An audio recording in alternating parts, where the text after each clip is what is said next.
हाय दोस्तों, कैसे हैं आप लोग। मैं गौतम सिन्हा आपका स्पेस क्लासेस में स्वागत करता हूं। ये देखिए डाइस लाए हैं, जो डाइस का पार्ट 1 है, समझे। ये बहुत ही इंपॉर्टेंट तरीका से बता रहे हैं, देखिएगा। इसके बाद आपको डाइस से रिलेटेड कोई भी एग्जाम में, किसी भी प्रकार के एग्जाम में कोई प्रॉब्लम नहीं होगा, समझे। ये डाइस का पार्ट 1 है, समझे। हम काउंटिंग फिगर का ट्रेंगल काउंटिंग, स्क्वायर काउंटिंग और ट्रेंगल काउंटिंग, मतलब त्रिभुज का गिनना, वर्ग का गिनना और आयत का गिनना, तीनों बहुत अच्छा ट्रिक से बताए हैं, जो बहुत ही अच्छा ट्रिक से बताए हैं। इसलिए नहीं देखें तो देख लीजिएगा, समझे। इस पे हम परसेंटेज टॉपिक भी चला रहे हैं, जो मैथ का, जो बहुत ही इंपॉर्टेंट ट्रिक से चला रहे हैं, समझे। इसलिए मेरे चैनल के साथ लगे रहिएगा, तो आपको बहुत कुछ सीखने को मिलेगा। चलिए देखते हैं कैसे बनेगा ये डाइस। डाइस जो होता है 2 प्रकार का होता है, समझे। एक standard dice, non standard dice, समझे। डाइस 2 प्रकार होता है, स्टैंडर्ड डाइस और non standard dice. Standard dice आप स्टैंडर्ड डाइस किसे कहते हैं, आप सुने होंगे। आप जो लूडो खेलते हैं, लूडो में जो छक्का होता है वो स्टैंडर्ड डाइस होता है।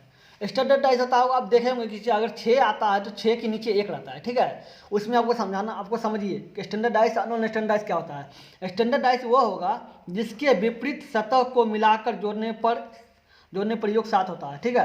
यानी 1 दिया हुआ है, इसका विपरीत अंक क्या होगा, 7 होगा। ये 2 दिया हुआ है, इसका विपरीत अंक क्या होगा, 5 होगा। 3 दिया हुआ है, इसका विपरीत अंक क्या होगा, 4 होगा, समझे। और नॉन स्टैंडर्ड डाइस में क्या होता है कि जिसके सामने या बगल वाले सतह का योग 7 नहीं होता। जैसे 1 और 3 मिला के 7 होगा, 1 और 3 मिला के 7 नहीं होगा, ठीक है। 1 और 2 मिला के 7 में नहीं होगा। फिर 2 और 3 मिला के 7 नहीं होगा। मतलब बगल वाला साइज है, जो साइज दिखता हो, मतलब जो साइज दिखता हो, मतलब क्या हुआ, सामने वाला साइज या बगल वाला साइज क्या हुआ, जो साइज दिखता हो, वो दोनों का योग मिला के, कोई भी 2 सतह को मिला के 7 नहीं फुटना चाहिए, समझे। वो नॉन स्टैंडर्डाइज हो गया। और जिसका उल्टा, मतलब उल्टा पृष्ठ, अगर ऊपर का पार्ट 6 दिया हुआ तो नीचे का पार्ट 1 होगा, ने। उसी प्रकार अगर दोनों पृष्ठ को मिलाकर 7 पुरता है तो वो स्टैंडर्डाइज होता है। और समझ गए, स्टैंडर्डाइज किसे कहते हैं, जिसका उल्टा पृष्ठ मिला के 7 होता हो। मतलब अगर ऊपर 6 है तो ऊपर 6 है तो नीचे 1 होगा, ठीक है। उसी प्रकार का अगर ऊपर 2 है तो नीचे 5 होगा, ऊपर 3 है तो नीचे 4 होगा। उसी प्रकार का अगर सब दोनों मिला के, ऊपर नीचे मिला के, मतलब ऊपर पृष्ठ और नीचे पृष्ठ मिला के का योग 7 हो तो वो स्टैंडर्डाइज है। और जो सामने वाले और बगल वाले का सत्ता का योग मिला के, जैसे 1 और 2 बताए, मिला के 1 और 2 मिला के 7 नहीं होगा, 2 और 3 मिला के 7 नहीं होगा, 1 और 3 मिला के 7 नहीं होगा, तो वो नॉन स्टैंडर्डाइज होता है। चलिए अब देखते हैं सवाल कैसे बनेगा। अब समझ गए स्टैंडर्डाइज और नॉन स्टैंडर्डाइज। चलिए सवाल देखते हैं। बहुत ही आसान तरीका से समझाएंगे, जो बहुत आसान तरीके से समझ जाएगी। चलिए देखते हैं।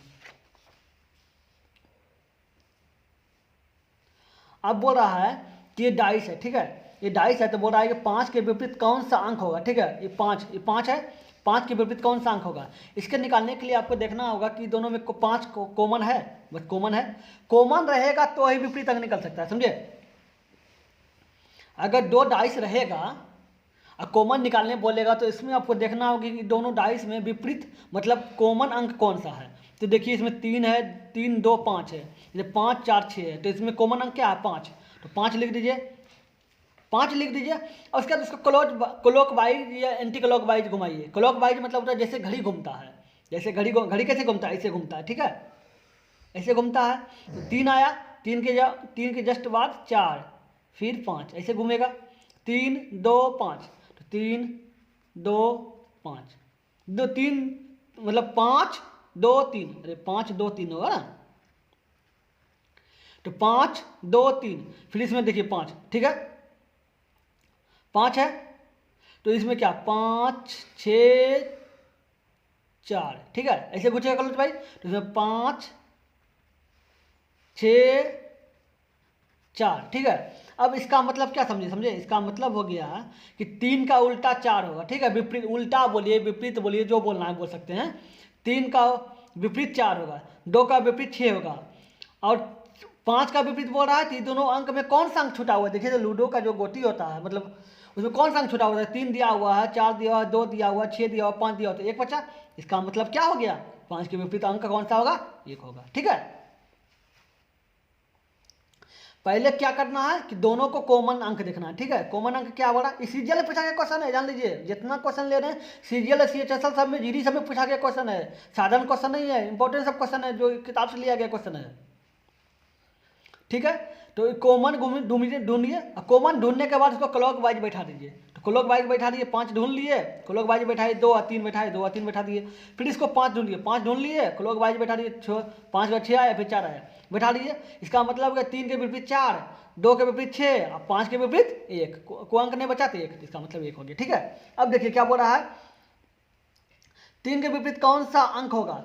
तो ये देखने के लिए आप पहले देखिए कि कौन सा डाइस है, स्टैंडर्ड डाइस है कि नॉन स्टैंडर्ड डाइस है। मतलब जिसका जो सतह होता है, नॉन स्टैंडर्ड डाइस में क्या होता है कि दोनों का दो अर्थ पृष्ठ मिला के 7 नहीं होता है, तो ये दोनों मिला के 7 पूरा है, 7 5 और 6 नॉट इक्वल टू 7 पुर गया, ठीक है। 3 और 5 नॉट इक्वल टू 7, ठीक है। 6 और 3 नॉट इक्वल टू 7, तो 3 बराबर कोई बराबर 7 नहीं है, 7 नहीं है। जब इस तरह का रूल रहता है, इस तरह का पृष्ठ में रहता है, तो क्या होता है 3 जो रहता है, 3 के जस्ट विपरीत क्या होगा, जिसका योग 7 होगा। तो 3 में क्या जोड़ेंगे, जो 7 पुर जाएगा, तो 4 जोड़ेंगे 7 पुर जाएगा। इसका मतलब क्या होगा, 3 के विपरीत कौन सा अंक होगा, 4 होगा, 4 होगा, समझ गए। 3 का विपरीत क्या होगा, 4 होगा। इस तरह का डाइस रहेगा तब जब देखेंगे पृष्ठ, ये तभी काम करता है जब एक डाइस रहेगा, समझे। 2 डाइस रहेगा तो उसमें कॉमन देखना है, 1 डाइस रहेगा तो वही देखना है, स्टैंडर्ड डाइस और नॉन स्टैंडर्ड डाइस।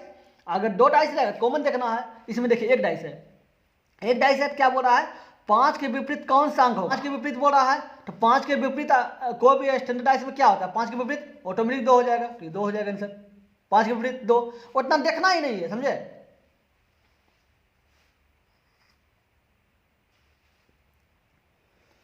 इस तरह का आपको कैलकुलेशन करना ही नहीं है, एक सिंपल समझ लीजिएगा कि अगर एक डाइस रहेगा, सिंपल एक डाइस रहेगा, उतना कैलकुलेशन नहीं करना है। अगर एक डाइस रहेगा तो जो अंक दिया उसका जस्ट विपरीत उल्टा 7 होगा, ठीक है। अगर एक डाइस रहा तो बस वही देखना है कि जो अंक दिया हुआ है उसके विपरीत क्या होगा। तो बस 5 दिया हुआ तो 2 विपरीत 2 होगा, अगर 2 दिया हो तो इसका विपरीत 5 होगा, अगर 3 दिया हुआ तो इसका विपरीत 4 होगा। बस यही देखना है, कुछ नहीं देखना है, ठीक है। चलिए देखिए, अब 6 के विपरीत कौन सा अंक होगा, ठीक है, ये बोल रहा है। तो इसमें देखना होगा कि इसमें कॉमन क्या है। देखिए तो कॉमन है कुछ, एक कॉमन है, फिर 2 5 है, 6 है, नहीं है, तो कॉमन 1 है ना, तो 1 लिख लीजिए। 1 को क्लॉक वाइज बैठा दिए, तो 1 को क्लॉक वाइज कैसे बैठेगा, ऐसे बैठेगा, ठीक है।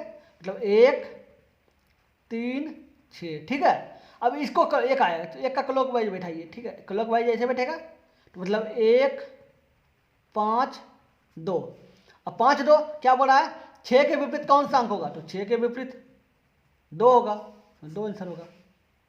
6 के विपरीत 2 आ गया। कॉमन रहेगा तो इस तरह देखना है। अगर हम एक और सिखा देते हैं, अब पूछ देगा 1 के विपरीत क्या रहेगा, तो 4 होगा। क्यों, क्योंकि एक ऐसा कोई अंक दिया और 4 है, को नहीं है, 1 4 बच रहा था, इसका 1 का विपरीत 4 होगा। इसमें एक्स्ट्रा आपको एक चीज़ सिखा दी है, 1 के विपरीत 4 होगा। 6 के विपरीत आपको बताइए, 6 के विपरीत 2 होगा, या 2 के विपरीत 6 बोलिए, 6 के विपरीत 1 बोलिए, 5 के विपरीत 3 होगा, और 1 के विपरीत 4 होगा, ठीक है।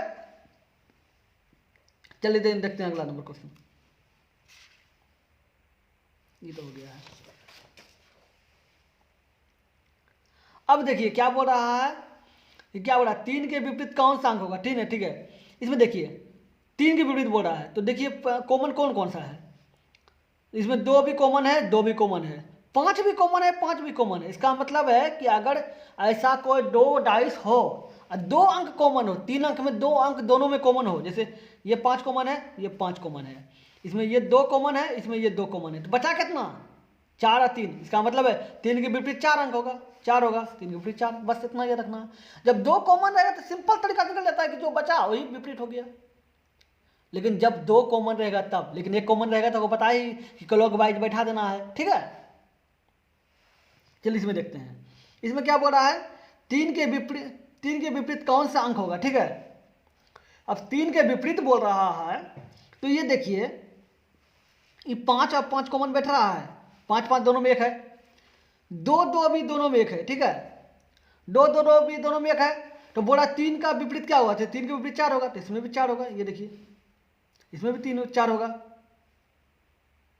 इसमें अंतर कर दिया, दोनों का क्वेश्चन अलग है। देखिएगा क्वेश्चन ये मत सोचिएगा दोनों का आंसर जैसा एक जैसा लग रहा है तो क्वेश्चन अलग है। कहीं देखिए डाइस को कैसे बैठाया है, ठीक है, डाइस को अलग अलग तरीका से बैठाया है, दोनों का क्वेश्चन अलग है, लेकिन आंसर एक जैसा है। बनेगा तो अगर समझ के देखिए जैसा ही है, समझे।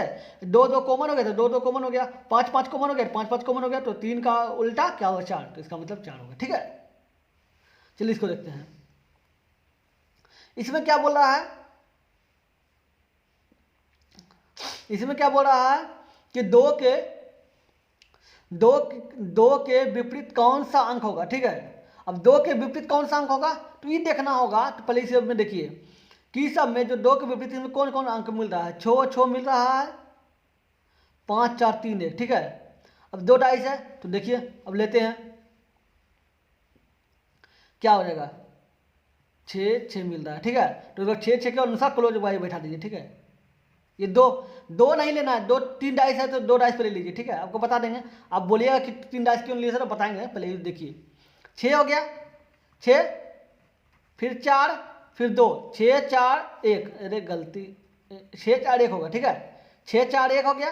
अब यहाँ देखिए 6 3 5 होगा, तो 6 3 5, 6 3 5, इसका मतलब क्या हो गया, 1 का उल्टा 5, ठीक है, 6 का उल्टा 3, ठीक है, और 6 का मतलब 4 का उल्टा 3, 1 का उल्टा 5, 6 का उल्टा 2,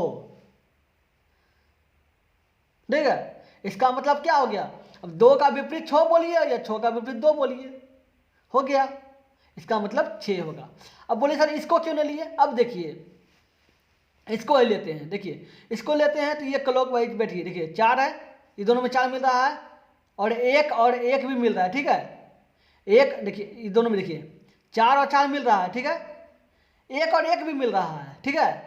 अब क्या बच गया, 2 और 6 बच गया, इसका मतलब क्या, 2 का उल्टा 6, 6 का उल्टा 2, जैसे इसमें बताया गया था, कहाँ गया, इसमें एक बताए थे ना, इसमें जैसे 2 2 मिल गया, 5 5 मिल गया, जो बचा वही उल्टा हो गया, इसमें वही किए हम। देखिए इसमें आपको दिख गया 6, लेकिन इसमें देखिए अगर इसको इससे लेते, अगर इसको इससे नहीं इससे लिए, ठीक है, इसको इससे भी लेकर दिखाते हैं आपको। देखिए 4 को 4 मिल गया, 1 मिल गया, तो क्या बचा, 6 और 2 बचा ना, तो इसका मतलब 6 का उल्टा 2, 2 का उल्टा 6, इसका मतलब क्या हो गया 6। चलिए इसमें देखते हैं, अब क्या बोल रहा है, 3 के विपरीत कौन सा अंक होगा, ठीक है। तो इसमें क्या बोल रहा है, 3 के विपरीत कौन सा अंक होगा, तो इसमें आपको समझना होगा कि देखिए 3 के विपरीत बोला है, जिसमें 3 है दिया हुआ, इसका जो अंक है 2 1, 2 1 कहीं मिल रहा है, किसी में है 2 1, 2 1 नहीं है, ठीक है। तो ये 3 है, किसी में 2 1 नहीं है, ठीक है, कोई बात नहीं है। इसमें 3 है, इसमें भी 3 है, इसमें 5 1 है, ठीक है, कोई बात नहीं है। इसमें देखिए 3 है, लेकिन 4 और 2 है, तो ऐसा कोई है जो 3 और 4 और 2 है, तो इसका मतलब देखिए इसमें भी 4 2 है, इसमें भी 4 2 है, 2 अंक मिल गया, इसका मतलब क्या होगा, 3 का उल्टा 6, 3 का उल्टा 6, क्यों, क्योंकि 4 और 2 मिल गया, 4 और 2 मिल गया, तो जो बचा वही बच गया, 3 का उल्टा 6। इसमें उसी तरह बताए थे, इसमें बताए थे ना, 5 5 मिल गया, 2 2 मिल गया, तो 3 का उल्टा 4, तो उसी प्रकार इसमें 4 और 4 मिल गया, और 2 और 2 मिल गया, तो 3 का उल्टा 6, का मतलब 6 हो गया। समझे कितना इंपॉर्टेंट ट्रिक सब था। चलिए हो गया आपको डाइस, इस डाइस, उसके आपको डाइस से रिलेटेड कोई भी प्रॉब्लम नहीं होगा, समझे कितना अच्छा इंपॉर्टेंट ट्रिक से बताए थे। इसलिए अगर मेरे चैनल पर नए हैं तो सब्सक्राइब करिए, लाइक कीजिए, कमेंट करके जो बताइएगा वीडियो कैसा लगा, ठीक है। चलिए फिर मिलते हैं अगले वीडियो में, गुड बाय।